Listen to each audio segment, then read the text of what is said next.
इंद्रेश जी, महाराज जी आपके चरणों में कोटि कोटि प्रणाम।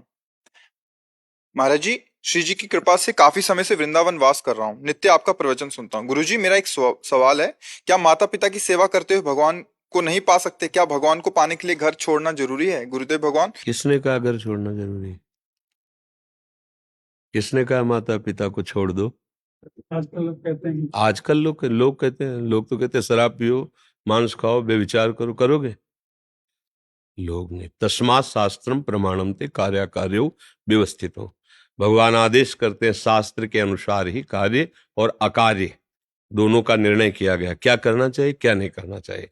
दो मार्ग हैं, एक है प्रवृत्ति मार्ग, एक है निवृत्ति मार्ग। निवृत्ति मार्ग मतलब संन्यास मार्ग, बाबा जी का जैसा मार्ग। इस मार्ग में जब हम चलते हैं तो माता पिता के चरणों में प्रणाम करके उनसे अनुमति लेकर आजीवन के लिए उनसे ना मिलने का वैराग्य लेते हैं। जिस दिन से जन्मभूमि से निकले, खत्म। माता पिता भाई बंधु परिवार, अब हमारा भगवान के सिवा कोई नहीं। लौट कर आज तक नहीं गए। जिस रसोई में बचपन में खेलते हुए भोजन पाया और उससे निकले, आज तक उस रसोई में बैठकर कवल नहीं तोड़ा। जिस माँ ने पालन पोषण किया, उसी के आशीर्वाद से निकले, वो पधारी क्या हुआ जीवन में नहीं देखा। अब तो 50 के ऊपर की आयु चल रही होगी, जो 55 जो भी जैसा भी हो। तो ये है हमारा निवृत्ति मार्ग। लेकिन गृहस्थी मार्ग में माता पिता को भगवान मानकर उनकी सेवा करते हुए खूब नाम जप करो, वही भगवत प्राप्ति होगी। तो कहते आपने क्यों नहीं किया? क्योंकि मेरे स्वभाव को भगवान ने वैराग्य में युक्त कर दिया। भगवान का ही बना हुआ मार्ग है ना, तो मेरे को भगवान ने इस मार्ग में चलाया। ये नहीं है कि इस मार्ग में चलोगे तो ही भगवत प्राप्ति होगी, प्रवृत्ति मार्ग गृहस्थी में रहोगे तो भगवत प्राप्ति नहीं होगी, ऐसा नहीं है। स्वभाव के अनुसार भगवान सब जीव को मार्ग देते हैं। तो कुछ पूर्वजन्म का ऐसा भजन साधन रहा होगा कि भगवान ने हमको ये स्वभाव बनाया और ये मार्ग दे दिया। पर इस मार्ग में जो चलकर फल मिलता है वो तुम्हें वहीं मिल जाएगा। अपने माता पिता को भगवान मानो, खूब उनकी सेवा करो, मेहनत करो, कमाओ खाओ, उनको खूब दुलार करो, समाज की सेवा में आओ और नाम जपने का निरंतर अभ्यास करो, भगवत प्राप्त हो जाओगे। जब हम वैराग्य की बात करते हैं तो उन बच्चों के लिए कहते हैं जिन्होंने वैराग्य पथ को चयन कर लिया है, जो चल रहे हैं वैराग्य में। अब इनके लिए नहीं।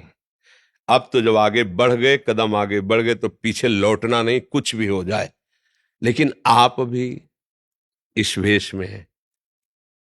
अब जो भेष हो उसी के अनुसार चलना चाहिए, जिस मार्ग का पथिक हो उसी के अनुसार चलना चाहिए। तो आपको तो कहीं किसी ने कोई आदेश ही नहीं किया कि आप माता पिता को छोड़ दो। अब मनमानी आचरण करें तो फिर किसका बस है किसी पर? क्यों? अब लोग कहते हैं, ये तो बिल्कुल बेकार वाली बातें हैं। लोग तो किसी को नहीं बख्शते हैं। अगर लोगों की बात सुनते तो हम बाबागिरी से हट करके कब घर भाग गए होते। लोग तो ऐसे सामने कहते, अरे ऐसे कई महात्मा होते हैं तगड़े तंदुरुस्त। ऐसे जब हम लोग, अब तो मतलब रोगी शरीर है, वैसे जब 20-22 की अवस्था हो गंगा के किनारे, तो ऐसे देखने से जैसे आर्मी का शरीर होता है ना, एकदम फिट कसा हो, ऐसा शरीर एकदम 40-40 किलोमीटर चले ही जा रहे हैं।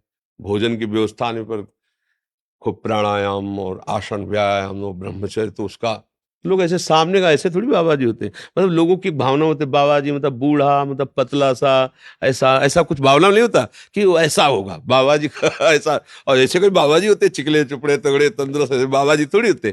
तो फिर हमें तो जब ये गालियां सामने से मिलती तब मन एक बार होता है कि हमने इनका क्या बिगाड़ा, क्यों? तब लगता चुप शांत, जिस मार्ग के पति को ये इनाम है इस मार्ग का, चुपचाप आगे बढ़ो। तो लोगों की कहने की बातें तो फिर तो ना आप संसार के लायक रह जाओगे ना भगवान के लायक। कई बार हम सुनाया है कि एक आदमी अपने पिता के साथ जा रहा था घोड़े के साथ, तो उसने कहा पिताजी इसका बैठ जाओ आप, हम पैदल चल रहे हैं घोड़ा पकड़े से। कुछ लोग सामने खड़े थे, उन्होंने कहा यार लड़का पैदल चल रहा है और तुम घोड़े में बैठे हो, तुम्हें शर्म नहीं आती? थोड़ा चले उतर गए, लड़के से कहा तुम बैठ जाओ।